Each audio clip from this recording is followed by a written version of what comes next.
Bonjour, pouvez-vous nous dire quel est votre métier au sein du parc national? Je m'occupe de tout ce qui est de la gestion de l'eau, aussi bien de la connaissance de comment fonctionnent les milieux aquatiques, de comment est-ce qu'on peut les gérer et comment est-ce qu'on peut mieux utiliser la ressource en eau. En quoi consiste l'étude actuelle et le partenariat avec le collège de Florac? L'étude actuelle est l'étude hydrogéologique du Cosméjean. Il s'agit de comprendre sur ce relief karstique où circule l'eau sous le Causse après les pluies et comment fonctionnent les sources qui sont dans les gorges du Terne et les gorges de la Jonc. Donc toute l'eau qui tombe sur le Causse, où est-ce qu'elle va et combien de temps elle met à ressortir, et est-ce qu'il y a du stockage sous le Causse. Le partenariat avec le collège, le but est de faire participer les élèves et les enfants du territoire aux travaux du parc et à la connaissance de leur territoire. À quoi vont servir les maquettes plus tard? Les maquettes vont servir pour tout ce qui est les animations en milieu scolaire et pour la pédagogie, que ce soit par les agents du parc pour expliquer notre travail et comment fonctionne l'eau en milieu karstique, et plus largement si elles peuvent être prêtées et utilisées sur un milieu plus large que uniquement autour dans le territoire du parc, sur l'échelle française, avec par exemple un partenariat avec la Fédération française de spéléo, qui a des outils qui sont utilisés sur l'ensemble du territoire.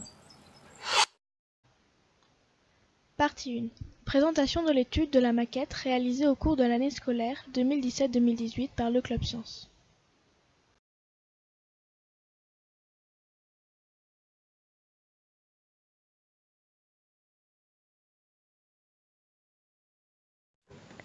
Les élèves du Club Science de 2018 ont réalisé une maquette représentant l'écoulement de l'eau à travers le karst.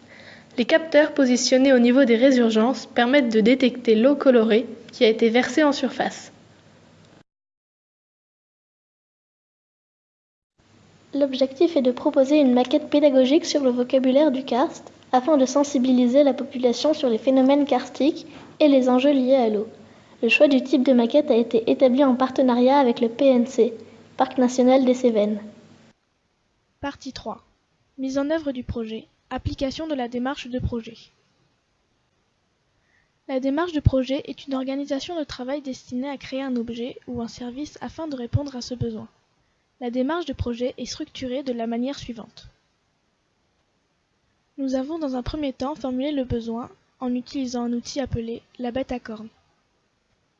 Ensuite, nous avons rédigé un cahier des charges fonctionnelles qui a été validé par le Parc national des Cévennes qui consiste à rechercher et énoncer des contraintes à respecter pour satisfaire notre besoin. Nous avons recherché les interactions entre l'objet et son environnement.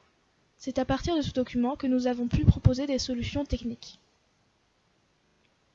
Étape 4. Réalisation de la maquette connectée sur le vocabulaire du karst.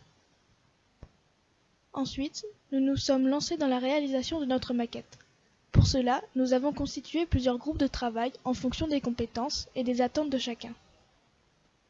Les groupes de travail étaient réalisation du dessin de montage électronique avec Fritzing, réalisation du câblage, découpe du styro dur et façonnage de la maquette, réalisation de programmes sur MIT AppAventor,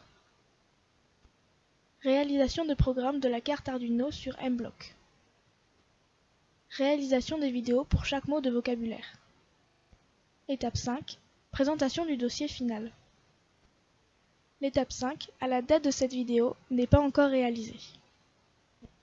Il nous restera donc à tester notre maquette, vérifier si elle répond bien au cahier des charges, corriger les erreurs éventuelles et préparer notre oral pour défendre notre projet au concours C'est génial et Fête de la science.